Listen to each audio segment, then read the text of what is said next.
वो कम हो जाएगा। ताली बजाना है, इसलिए भगवान की कथा में ताली निरंतर बजनी चाहिए।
राधा रानी की। देखिए कल की कथा कहां तक हुई थी यजमान जी? कल कथा कहां तक श्रवण किया आपने? हाँ जी,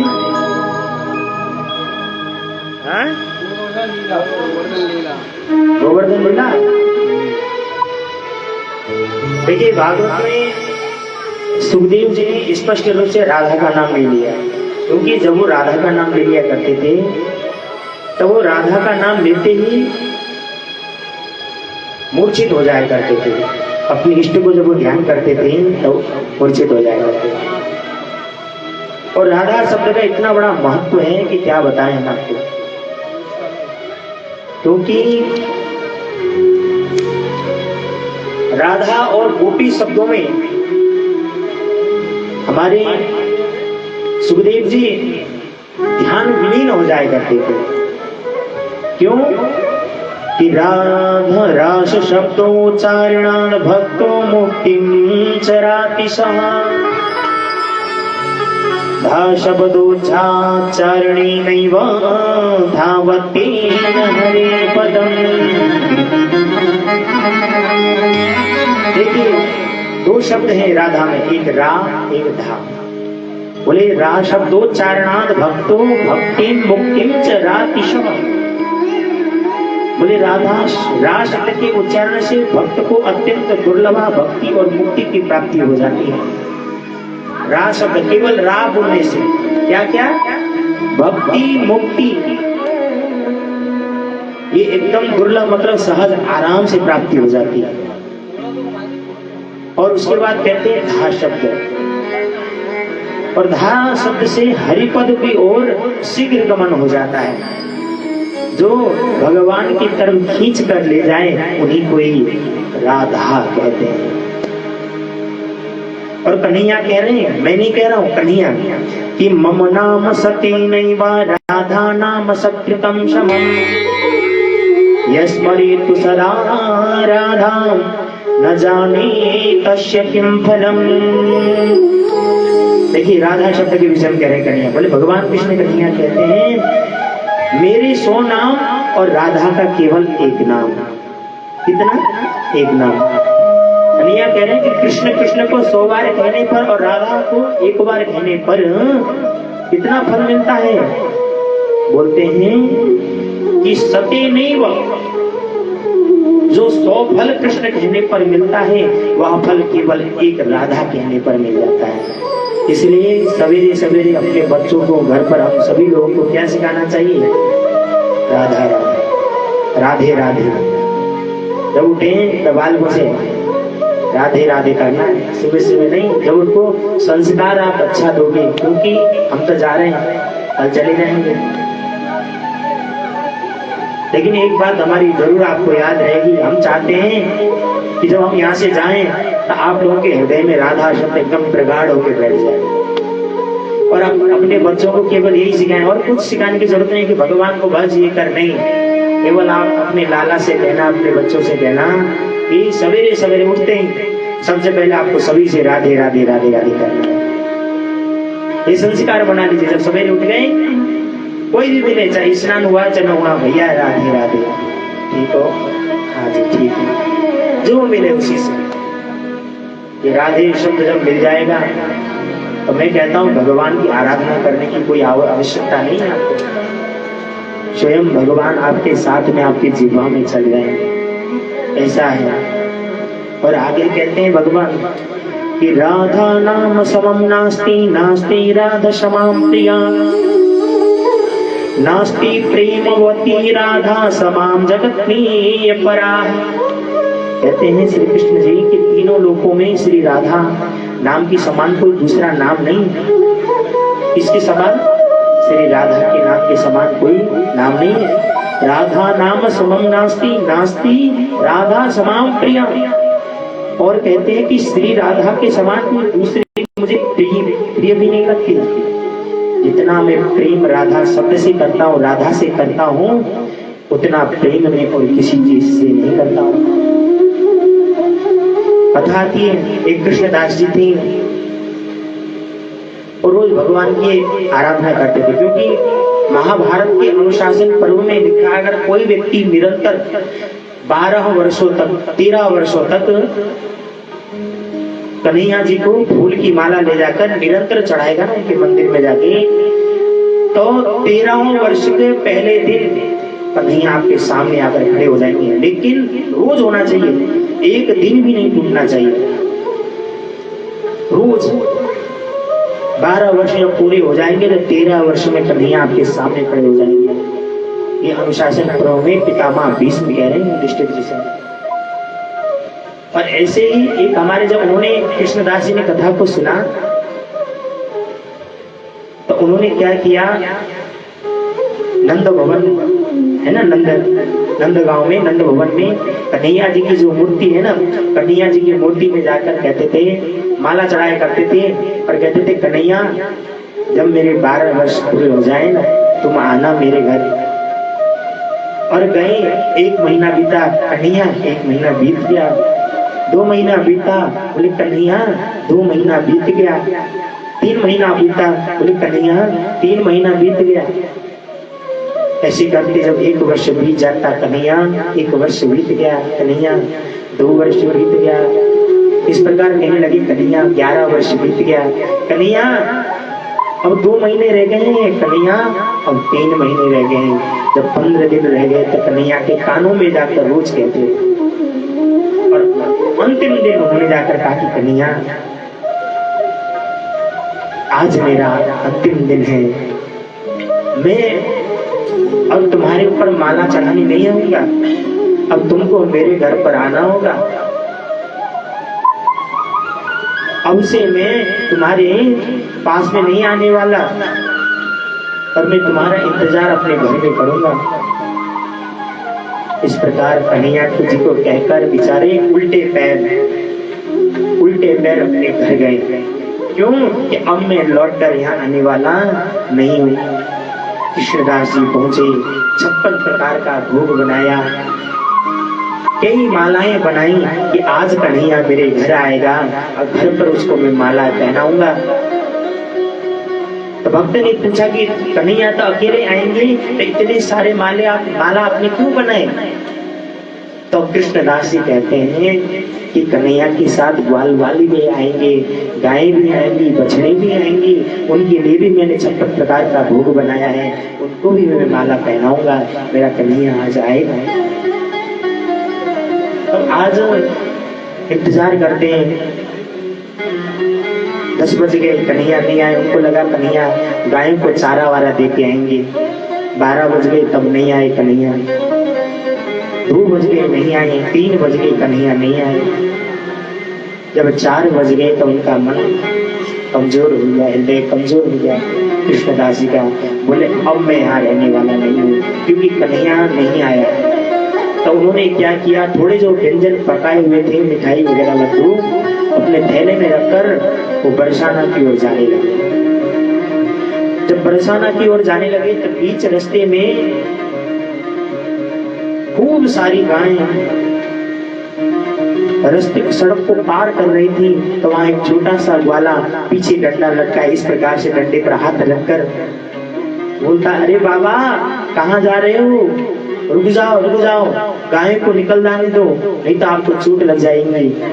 इस प्रकार कहने लगे। तो बाबा कहते हैं तू कौन है? बोला मैं नंद जी का ग्वाला हूँ, नंद जी का ग्वाला हूँ। बोले गाय किसकी है? बोले नंद जी की गाय है।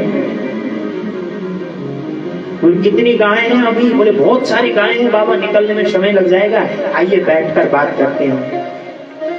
तो कृष्णदास जी को ले गए अपने पास में, बराबर में बिठाया ग्वाली ने, और जब कहने लगे बाबा बड़ी सुगंध आ रही है आपके पास से, इतनी मीठी सुगंध, किस चीज की सुगंध है ये? तो कृष्णदास जी कहने लगे मैंने नंद का छोरा है ना, वो माखन जो टेढ़ी चाल वाला, भुटटी वाला, वो आएगा कहकर मैंने 56 प्रकार के व्यंजन पकाकर रखे थे, वो टेढ़ी टांग वाला खाने के लिए नहीं आया, इसलिए मैं आज छोड़कर जा रहा हूं। लाओ बाबा चखना कैसी हो गए, बैठकर खाएं दोनों लोग, कैसी है मिठाई का स्वाद, हम भी तो देख लें लड्डू का स्वाद। तो नंद बाबा क्या भगवान कृष्ण को देखो धोखा देख के चला गया, वो छलिया हमको छल कर चला गया, इस प्रकार कहते हैं। और कहते एक लड्डू का भाग वाले को खिलाते हैं, एक लड्डू का भाग अपना खा लेते हैं। ऐसे थे कन्हैया। और कृष्णदास जी जब वहां बैठे तो वो अंतिम में कहने लगे कि अब वो नहीं आने वाला, मैं जाने वाला हूँ। तब कृष्णदास जी के सामने वो ग्वाला प्रत्यक्ष रूप में आ गया। जब उन्होंने देखा कि कृष्ण कन्हैया मेरे सामने आ गया, तो बोले बाबा अब तो नहीं जाओगे ना, मैं तुम्हारे सामने आ गया। तो बाबा कहने लगे जिसको मैंने 13 वर्ष 12 वर्षों से माला चढ़ाई, एक दिन भी वो मेरे गांव मेरे घर में नहीं आया, और आज मैं श्री राधा रानी के गांव में, राधा रानी के चरणों में जा रहा हूँ, आज वो मेरे सामने आकर खड़ा हो गया। इससे तो बढ़िया है कि मैं यहाँ नंद गांव में रहूं, जाके श्री राधा रानी के चरणों में बैठा रहूंगा, तो वहीं मेरा कल्याण हो जाएगा और वहीं कन्हैया रोज आएगा। राधा की गांव में जाने से रोकने के लिए मेरे पास में आया है। अगर मैं राधा के चरणों में जाकर बैठ जाऊं तो क्या तुम रोज नहीं आओगे? तो समझ गए, कन्हैया ने बहुत रोकने का प्रयास किया, नहीं रुके। और अपना नाम उन्होंने कृष्णदास रखा था, और जाकर जब बरसाना में पहुंचे श्री राधा दास अपना नाम रख लिया। और मंदिर पर बैठकर राधा जी का रोज कीर्तन करना, उन्हीं का गुणानुवाद गाना। और जब कीर्तन होता था ना, तो कन्हैया राधा और राधा ही कन्हैया, ऐसा दिव्य दर्शन होते थे। इसलिए कह रहे हैं भगवान कि राधा नाम समम नास्ति, नास्ति राधा समप्रिया। मैं राधा जैसी प्रिय मुझे कोई वस्तु लगती नहीं है। इसलिए भगवान कभी भी डरते हैं तो केवल राधा से ही डरते हैं। जब संत मुनि लोग कन्हैया को बुलाया करते थे, अरे कन्हैया एक दिन मेरे घर भोजन करने अवश्य आना, अरे कन्हैया मेरी ये बात है इसको तुम कर देना। तो कन्हैया जब नहीं मानते थे ना, तो कन्हैया को कहते थे संत लोग, अरे कन्हैया तुम हमारी बात को नहीं मानोगे ना, तो बरसाने में जाकर हम राधा से कह देंगे कि तुम क्या करती हो। और बड़ा मीठा मीठा प्रसंग है। एक दिन की बात, जब राधा रानी छोटी थी, कन्हैया भी छोटे थे, उनके पिताजी थे वृषभानु, जो नंद बाबा के बड़े परम मित्र थे। बेचारे एक दिन राधा रानी को लेकर नंद बाबा से मुलाकात करने के लिए आए। तो भगवान वहीं पर बैठे थे, राधा रानी भी भगवान के पास में पहुंच गई, देखा कृष्ण को, कृष्ण की तरफ आकर्षित हो गई। जब रात्रि में सोने का समय आया तो राधा रानी जिद करती कि मैं तो कृष्ण के पास में सोऊंगी, मैं तो कन्हैया के पास में सोऊंगी, कन्हैया जहां सोएगा वहीं मैं सोऊंगी। ये भक्ति का भाव यशोदा मैया एक दिन गाय दोनों के लिए कन्हैया को लेके गई थी। जब राधा रानी वहां दिख गई तब कन्हैया वो गाय धोने को भी भूल गए थे कि मैं गाय किस जो धो रहा हूं कि नीचे बर्तन है कि नहीं। इस प्रकार से राधा को देखते राधा में विलीन हो जाया करते थे कन्हैया।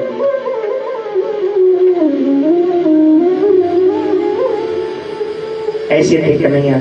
और जब भगवान ने गिरिराज पर्वत को धारण किया, अब देखिए गोवर्धन पर्वत की कथा पे आ जाते हैं हम लोग, क्योंकि हमने कल गोवर्धन का पूजन किया। तो जब इधर भगवान इंद्र का पूजन वर्जित करा दिया, तो इंद्र के पूजन के पश्चात इंद्र को बड़ा गुस्सा आया। इंद्र ने क्या किया, परजन्यो भगवान इंद्रो मेघास्तस्यात्म मूर्तयः तेभा विशन्ति वर्षन्ति भूतानां पीडनम जीवनम मयः। उसने मेघों को आदेश दिया, हे मेघों जाओ पूरी ब्रज नगरी को पानी में डुबा दो। गए पूरी मथुरा नगरी को तुम पानी में डुबा दो, ब्रज नगरी को। जब उन्होंने देखा कि पानी की वर्षा ज्यादा होने लगी,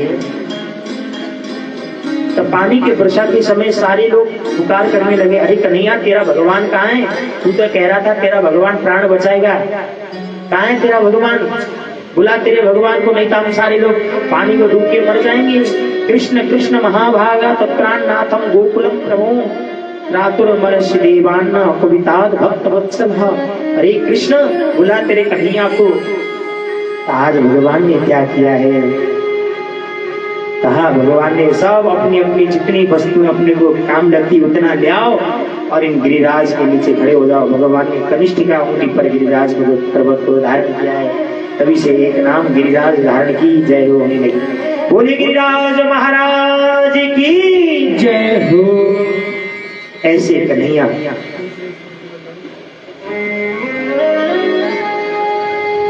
और कन्हैया जब गिरिराज को धारण किए, वो खूब वर्षा बरसा रहा है, मेघ भी देख रहे हैं, जितना पानी बरसावे कोई प्रभाव नहीं पड़ रहा, क्योंकि अगस्त्य ऋषि को भगवान राम के समय में सीता मैया ने रसोईया खिलाई थी। बोले कोई ब्राह्मण बुलाओ जिसको खिलाकर हम संतुष्ट कर सकें। तो सीता मैया को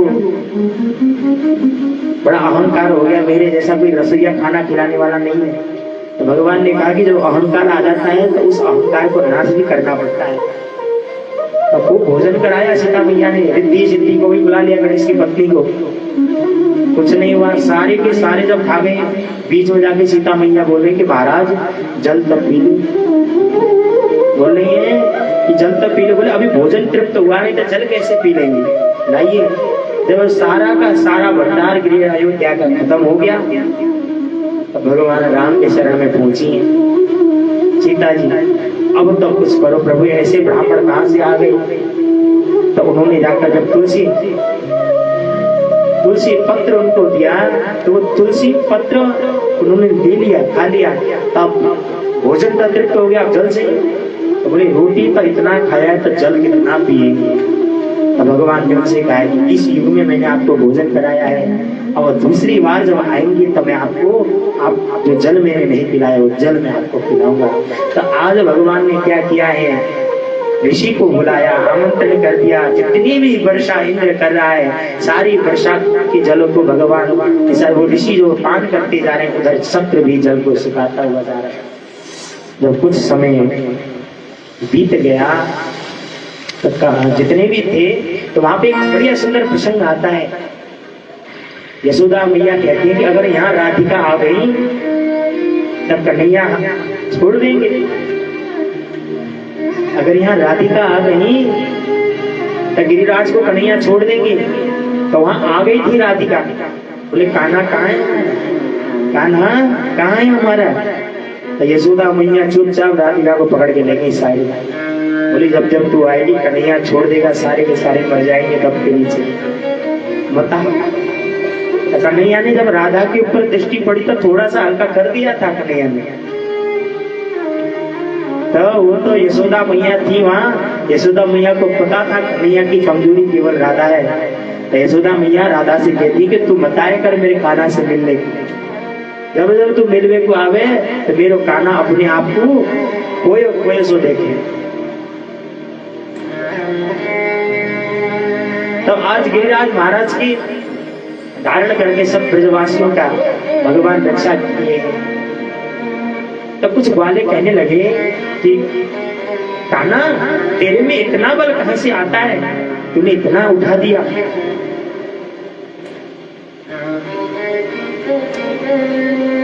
तब कन्हैया कहने लगे अरे तुम सबके प्रेम के कारण तो मुंह पे बल आवे।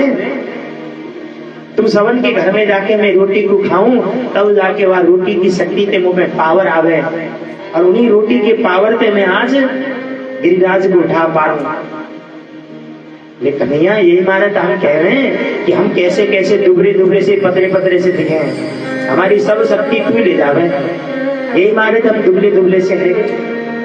चल कोई बात ना कन्हैया, तो थक गो होएगो, चल हम उठा देंगे, तू आराम कर ले।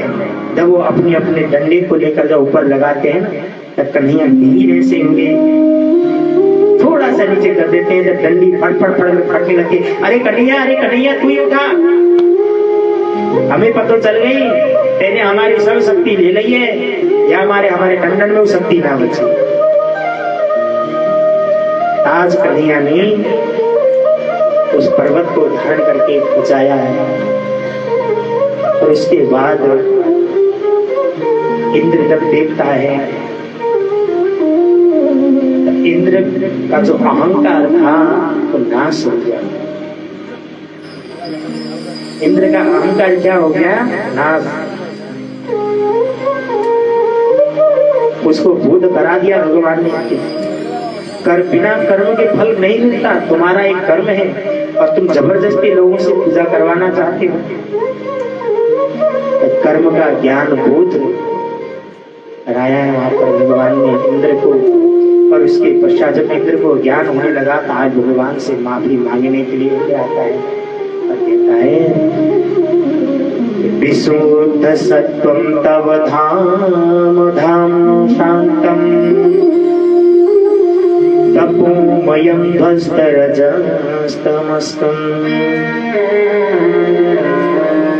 मायामयोऽयं गुणसम्प्रवाहो न विद्यते ते गृहणानुबन्धः। भगवान से आकर इंद्र कहता है, ये प्रभु आपका जो स्वरूप है ना वो परम शांतमय स्वरूप है। कैसा स्वरूप है? परम शांतमय। आप शांति के साक्षात मूर्ति हो मेरी कन्हैया। मैं आपको पहचान न सका, मुझसे बहुत बड़ी गलती हो गई, मुझे क्षमा कर दीजिए, मैं आपके शरण में।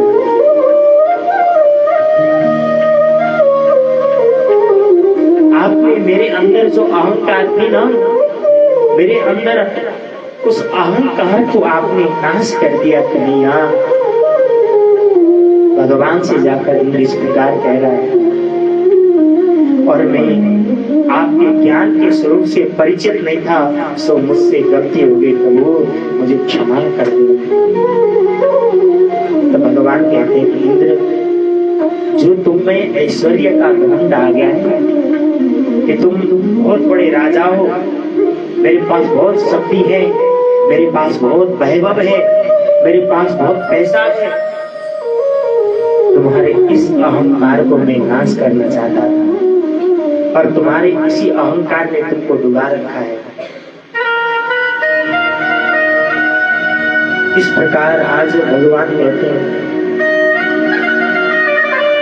और मैं चाहता था तुम्हारे इस ऐश्वर्य को क्षण भर में नष्ट कर सकता था, लेकिन मैं तुमको शिक्षा देना चाहता था। और कहते हैं कन्हैया, मेरे ऊपर कोई भी अत्याचार कर ले मैं सहन कर सकता हूँ, लेकिन मेरे ब्रजवासियों के ऊपर अगर किसी ने अत्याचार कर दिया, उसके लिए मैं कभी भी तुम्हें क्षमा नहीं करने वाला। भगवान कहते हैं कि मुझे प्राणों से प्रिय लगते हैं तो केवल ब्रजवासी लगते हैं, और कोई नहीं लगता। इस प्रकार आज कन्हैया करें तो भगवान ने जो है इंद्र के अहंकार को नाश किया है। तो भगवान ने यहाँ पहले ही कह दिया है ना, मामेश्वरीय श्रीमदांधो दंड पाणी न पश्यति। मैं तुम्हारे ऐश्वर्य का जो अहंकार है ना, पैसे का अहंकार, उस अहंकार को दंड दे रहा हूं, तुम्हें नहीं।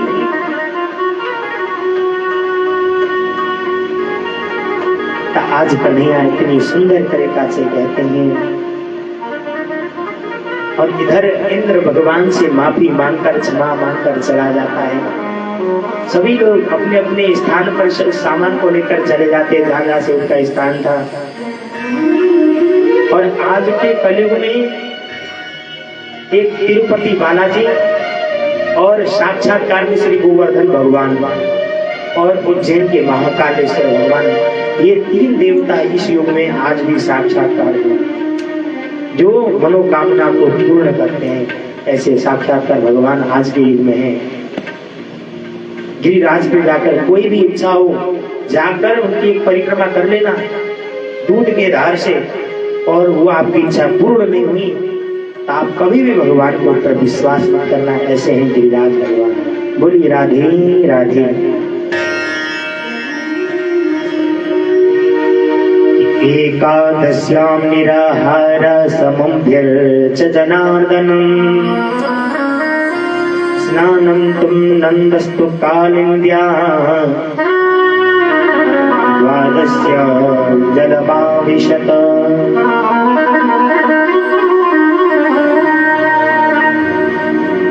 एकादशी का समय,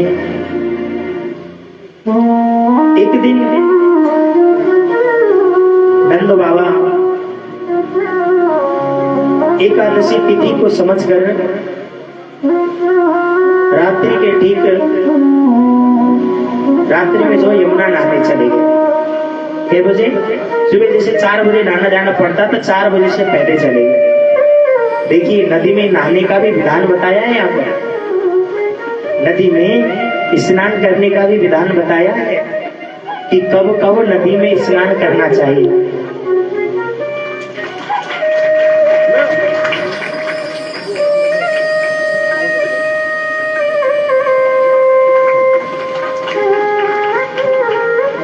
कब कब नदी में स्नान करना चाहिए वो कन्हैया भगवान बता रहे हैं। तो एक दिन बेचारे नंद बाबा रात्रि में उनको लगा कि एकादशी जो तिथि है वो घटने वाली है, सो जल्दी जल्दी बेचारे नंद बाबा जो है स्नान करने के लिए, एकादशी को रोज नंद बाबा जो व्रत करते थे, निराहार व्रत, केवल जल पिया करते थे नंद बाबा।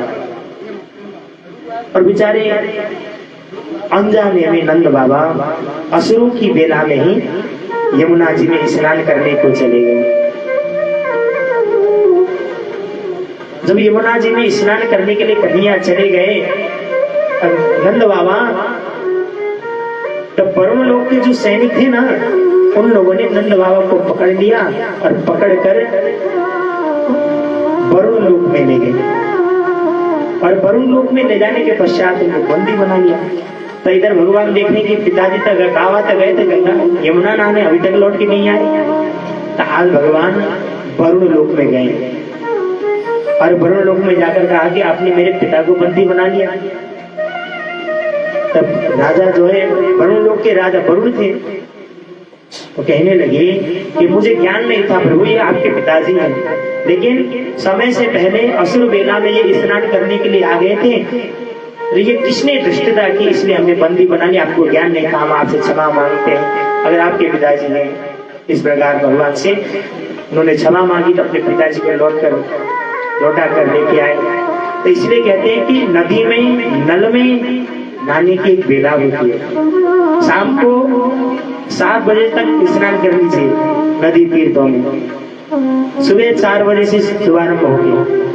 और रात्रि में नदी नहीं चलानी चाहिए, नल को भी फालतू में नहीं चलाना चाहिए। इसलिए पहले बड़े बुजुर्ग कहा करते थे कि भैया अगर तुम स्नान कर रहे हो तो स्नान करने के जल को पीनो है तुम्हें, तो जल पीने से पहले एक मटकी में जल भर के अपने सोए वाले बिस्तर के पास में धर करो, ताकि रात में जब तुमको प्यास लगी तो तुम जल पी लो। इस प्रकार कहते थे।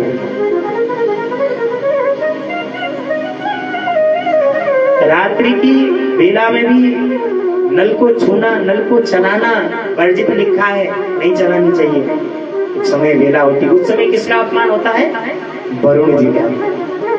जल के राजा वरुण है, गरुण और वरुण में अंतर नहीं है।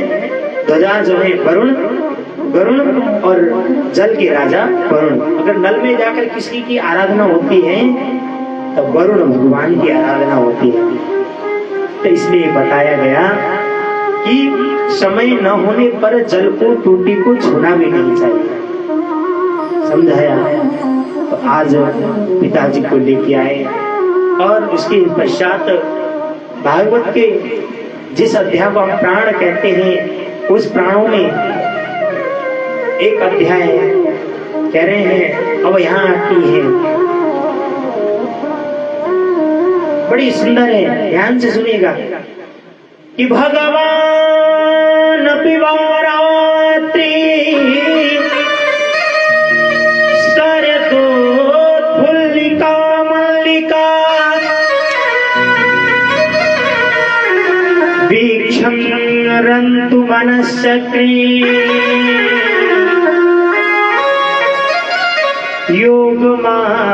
योगमायामुपाश्रित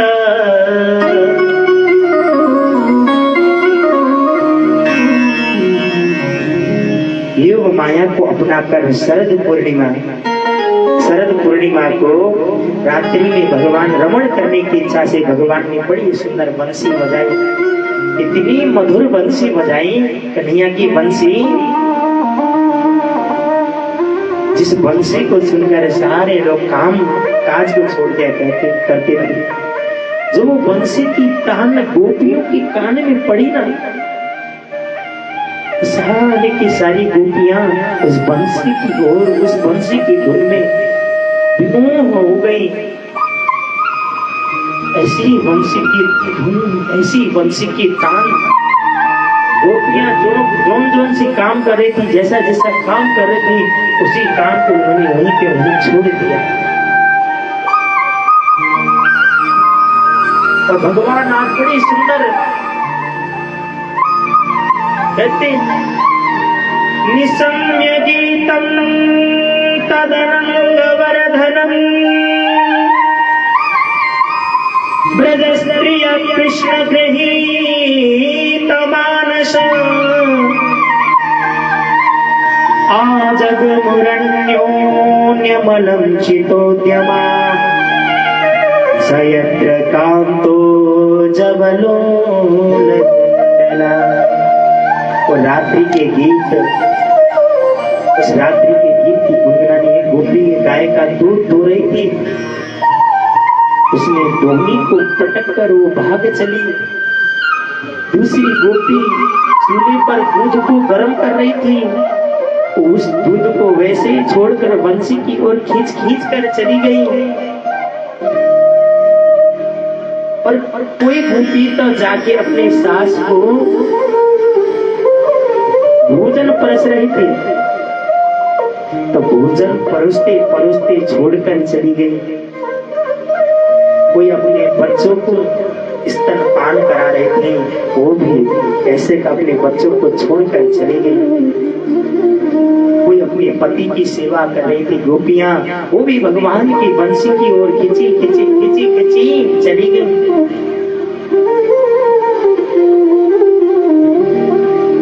आज भगवान की उस बंसी को सुनकर सारी गोपियां अपने कामों को छोड़कर, सभी कामों को त्याग कर कन्हैया की ओर चली जाने लगी।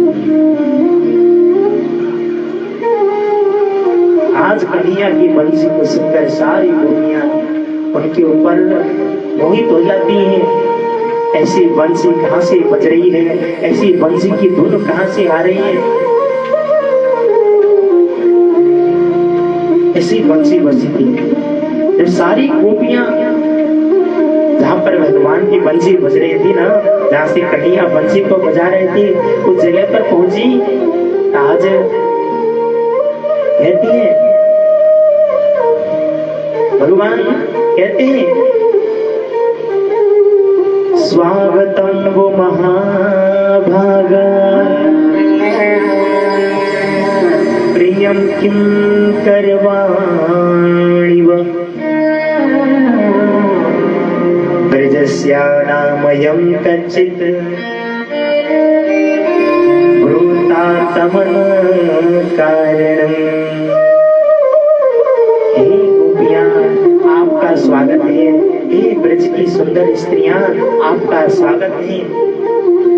बताइए आपका आने का कारण क्या है? ब्रूता तमन कारण, आपके आने का कारण क्या है? आप बताइए ना। अब आज गोपियां से भगवान कहते हैं, अच्छा ये जो शरद की पूर्णिमा है, इनको देखने के लिए आई हो, तो इससे पहले आप चली जाओ कि आपको कोई भालू खा जाए, क्योंकि रात्रि में भालू आते हैं जंगल में। आप जल्दी जल्दी देखकर चली जाओ यहाँ से। तो भगवान कहते हैं, तो गोपियां कहती नहीं, हम पूर्णिमा पूर्ण चंद्र को देखने के लिए नहीं आई। तो भगवान कहते हैं, अच्छा अपने पति से झगड़ा करके यहाँ पर आई होंगी। अरे स्त्री के लिए देखो सर्वस्व ही उसका पति होता है, झगड़ा होते रहते हैं, ऐसा अच्छी बात नहीं है। चली जाओ ऐसे, चली जाओ, जल्दी जाओ, नहीं तो आपको कोई जंगल का जीव जंतु खा लेगा। इस प्रकार भगवान कह रहे हैं। बोलती नहीं, हम झगड़ा करके भी नहीं है। तो कन्हैया कहते हैं, अच्छा मुझसे मिलने की भावना से आई हूँ, तो मिलने का आनंद तो दूर से ही लेना चाहिए, मेरे पास आकर नहीं मिलेगा, थोड़ा दूर से, मुझे दूर से देखो।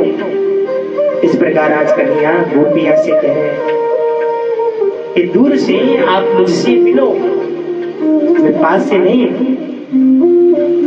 तो आज गोपियां कह रही है भगवान से, नैवं विभुर्हति भवान् गदितुं निशम् संतज्य सर्वविषयास्तव पादमूलम् भक्ता भजस्व दुरवाग्रहमात्यजास्मान् देवो यथा विपुरुषो भजते मोक्षम्। कहते हैं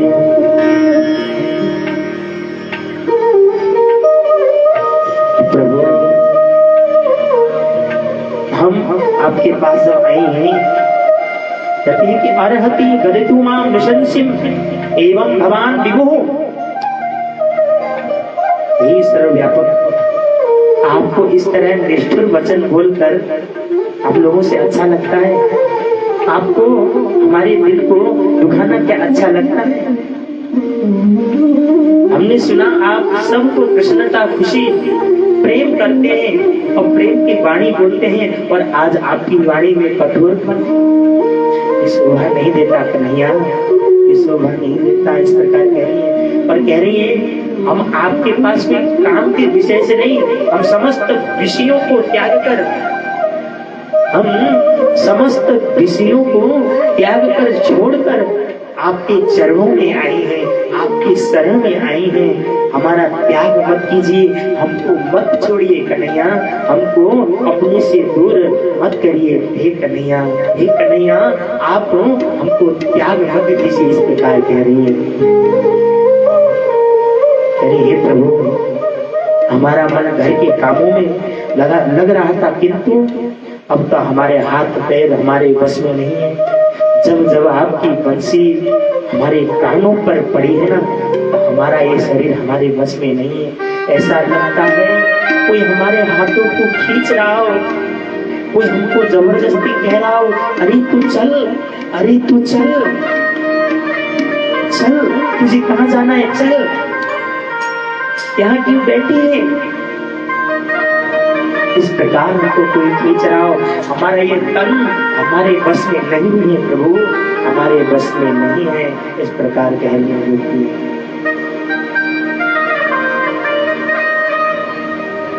और कह रही है प्रभु, जब हमारा चित्त घर में लगी नहीं रहा तो हम घर जाके करेंगे क्या, ये तो बताइए।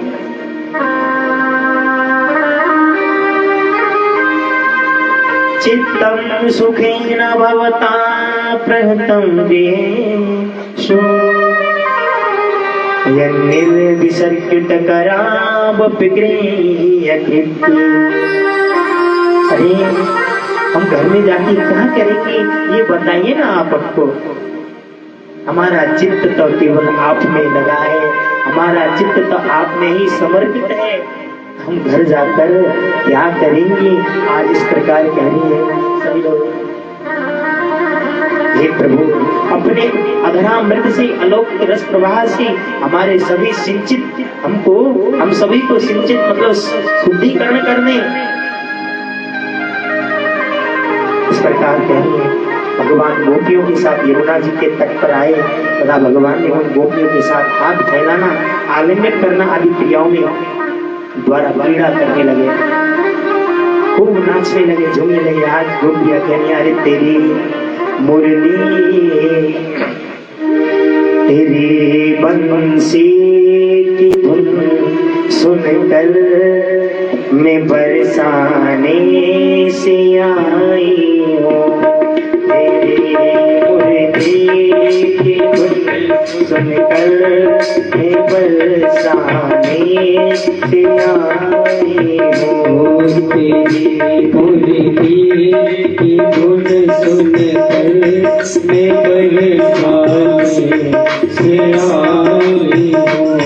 तेरी मुरली की धुन सुनकर मैं बरसाने से आई हूँ।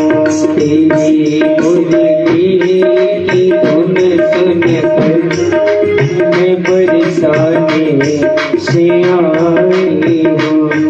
सुना है मेरे मोहन की तुम बंसी बजाते हो। सुना है मेरे मोहन की तुम बंसी बजाते हो।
और उसके बाद कह रही है गोपियां कि आप रास रचाते हो, सब कुछ करते हो, बंसी भी बजाते हो।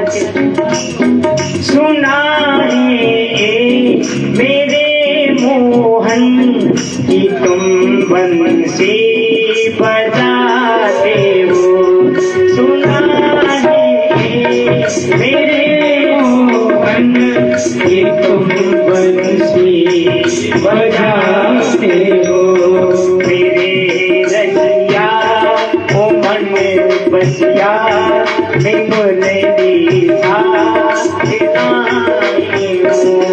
मेरे रसिया मन बसिया मैं मुरली साथ लाई हूँ।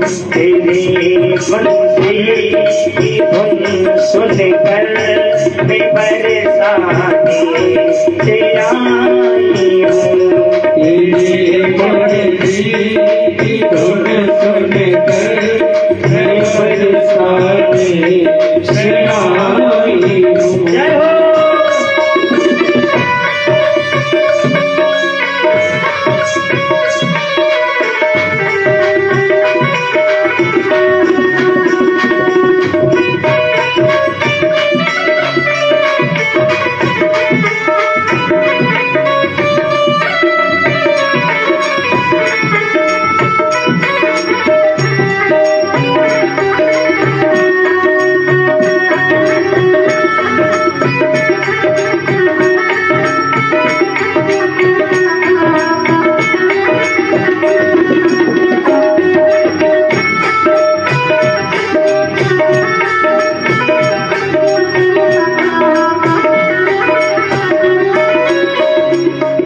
सुना है तेरे मोहन कि तुम गैया चराते हो।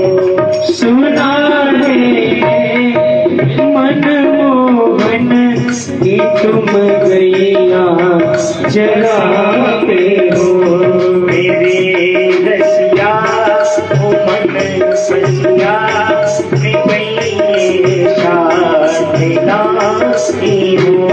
मेरी रसिया ओ मन बसिया गैया का लाई हूँ। बोलिए बाकी बिहारी लाल की।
मेरा सिर जाने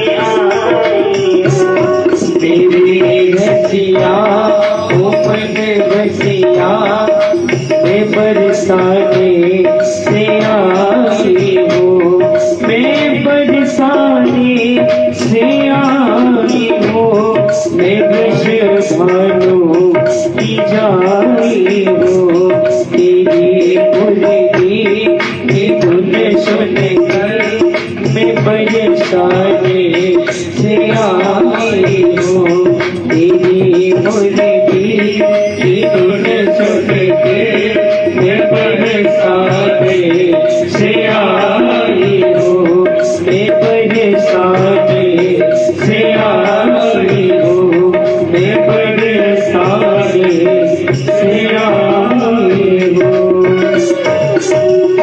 बोलिए कृष्ण कन्हैया लाल की। इस प्रकार सारी गोपियां कहती हैं भगवान से। आज भगवान उनके साथ उनकी मन की इच्छा को रखने के लिए कि देखो भगवान कभी भी किसी को रुष्ट नहीं करते। भगवान का प्रेम सब में रहता है।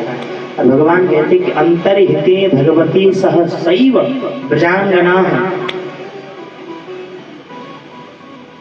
देखिए गोपी शब्द का अर्थ होता है इंद्रिय।